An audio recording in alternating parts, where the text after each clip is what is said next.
नमस्कार दोस्तों, आप सभी का स्वागत है एक बार फिर से हमारे चैनल प्राचीन ज्ञान उपाय में। दोस्तों, आप सभी से रिक्वेस्ट है कि यदि आपको वीडियो पसंद आए तो वीडियो को लाइक करके अपने दोस्तों के साथ शेयर जरूर कीजिएगा। आइए वीडियो शुरू करते हैं। भगवान गणेश विघ्नहर्ता माने जाते हैं। कहा जाता है कि गणेश जी जिन जातकों पर प्रसन्न होते हैं उनकी सभी विघ्न बाधाएं दूर हो जाती हैं। ऐसे में गणेश जी की कृपा पाने के लिए बुधवार के दिन उनकी आराधना जरूर करनी चाहिए। शास्त्रों में भी मान्यता है कि जिस जगह विघ्न विनाशक का वास होता है वहां रिद्धि सिद्धि, शुभ लाभ और मां लक्ष्मी भी विराजती हैं। भगवान गणेश की कृपा से जातक के जीवन में सब मंगल ही मंगल होता है। बुधवार का दिन बिगड़े कामों को बनाने के लिए उत्तम माना जाता है। साथ ही इस दिन कुछ उपाय करने से विघ्नहर्ता श्री गणेश की कृपा प्राप्त होती है और जीवन के सभी कष्ट दूर होते हैं। तो चलिए जानते हैं बुधवार के उपाय। दोस्तों, हमारे शास्त्रों और पुराणों में कई रहस्यमयी मंत्रों के बारे में बताया गया है। यह मंत्र बहुत ही शक्तिशाली और चमत्कारिक है। इन मंत्रों के उच्चारण से हमारे आसपास एक सकारात्मक ऊर्जा का निर्माण होता है। यह ऊर्जा हमारे लिए बहुत ही फायदेमंद होती है। प्राचीन ऋषिमुनि अपनी दिनचर्या में प्रतिदिन इन मंत्रों का उच्चारण करते थे। इन मंत्रों के उच्चारण से उन्हें बल, तेज बुद्धि तथा आत्म शांति प्राप्त होती थी। अगर आप भी अपने जीवन में महत्वपूर्ण बदलाव देखना चाहते हैं तो आप भी रोज सोते समय इन आसान से मंत्रों का जाप करें। ये मंत्र आपके जीवन में सुख, शांति और समृद्धि लेकर आएंगे। यह मंत्र बहुत ही आसान होने के साथ ही इनका प्रभाव बहुत ही चमत्कारिक होता है। सुबह जागने से लेकर रात्रि को सोते समय तक अलग अलग मंत्रों के बारे में हमारे शास्त्रों में बताया गया है। इसके साथ ही हम सभी के घर में जो भी बड़े बुजुर्ग होते हैं वे प्रतिदिन हमें कुछ ना कुछ अच्छी बातें सिखाते ही रहते हैं। घर में अच्छे संस्कार डालने का काम भी घर के बड़ों का ही होता है। हमारे घर में प्रतिदिन जिन नियमों का पालन किया जाता है उन्हीं नियमों पर हमारे घर की परिस्थिति निर्भर करती है। हमारे घर में यदि प्रतिदिन अच्छी बातों का पालन किया जाता है और घर के लोगों में नियमबद्धता हो तो वहां हमेशा सुख, समृद्धि और शांति रहती है। और यदि हमारे घर में किसी भी प्रकार का अनुशासन नहीं है और ना ही कोई नियम कायदे बनाए गए हों, बड़े बुजुर्गों की सीखों को अनदेखा किया जाता हो तो उस घर में हमेशा कलह है और दुख की परिस्थिति बनी रहती है। भगवान श्री कृष्ण ने गरुड़ जी को मनुष्य के आचार विचार संबंधी बहुत ही महत्वपूर्ण ज्ञान दिया है। यदि मनुष्य शास्त्रों के नियमों का पालन सही से करता है तो उसके जीवन से 90% परेशानियां अपने आप ही खत्म हो जाएंगी। शास्त्रों के ये नियम हमारे शरीर को स्वस्थ रखते हैं, हमारे मन को भी शांत रखते हैं। इन नियमों का पालन करने पर आप कभी मानसिक रूप से बीमार नहीं होंगे। इसके साथ ही इन नियमों का पालन नित्य किया जाए तो हमारे जीवन से दुख और दरिद्रता भी समाप्त हो जाती है और परिवार में सुख शांति आती है। आज हम आपको ऐसे ही कुछ शास्त्रीय नियमों के बारे में बताने जा रहे हैं जिनका पालन बच्चों से लेकर बूढ़ों तक सभी को करना चाहिए। इससे आप 1 महीने के अंदर महत्वपूर्ण बदलाव महसूस करेंगे। आप खुद अपने घर की परिस्थिति को अपनी आंखों के सामने बदलता हुआ देखेंगे। इन चमत्कारिक नियमों का प्रभाव ही ऐसा पड़ता है कि व्यक्ति ईश्वर के सानिध्य में चला जाता है और ईश्वर से जुड़ जाता है। तब उसके जीवन से सभी प्रकार के दुख खत्म हो जाते हैं।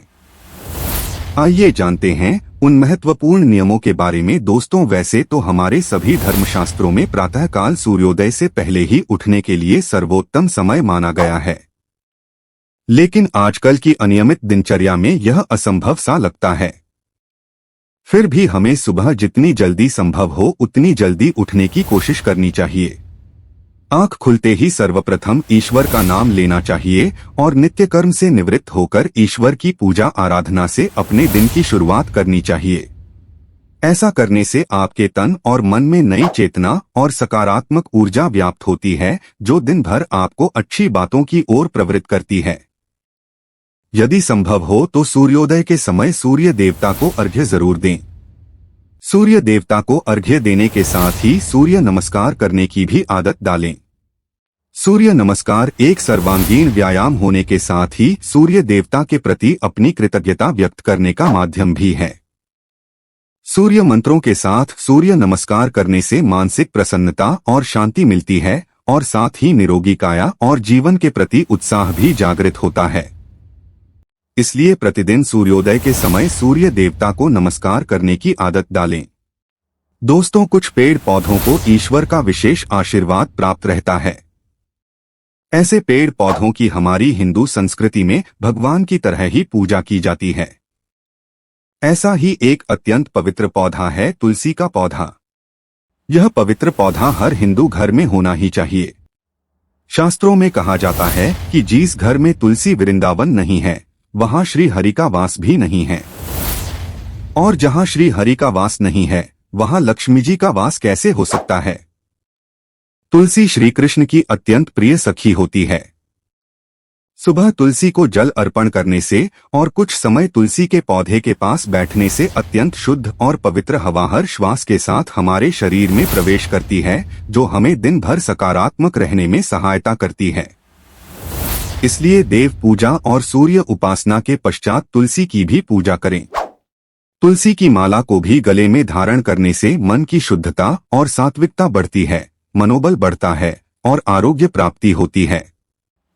दोस्तों, हम अक्सर किसी पूजा पाठ के बाद या तीज त्योहार पर ही अपने माथे पर तिलक लगाते हैं, लेकिन हमारे शास्त्रों में प्रतिदिन माथे पर तिलक, कुमकुम, चंदन, केसर, हल्दी और भस्म लगाने का शास्त्रीय, तांत्रिक और वैज्ञानिक आधार पर महत्व बताया गया है। माथे के बीचों बीच इन सभी में से कोई एक भी चीज लगा लेने से व्यक्ति के मन की एकाग्रता बढ़ती है, मानसिक तनाव कम होता है, आध्यात्मिक शक्ति बढ़ती है, जिससे तन और मन में शुद्धता का अनुभव होता है और बुरी शक्तियां चाहकर भी हमारे आसपास नहीं आती है। इसलिए प्रतिदिन पूजा के बाद अपने माथे पर तिलक लगाना चाहिए।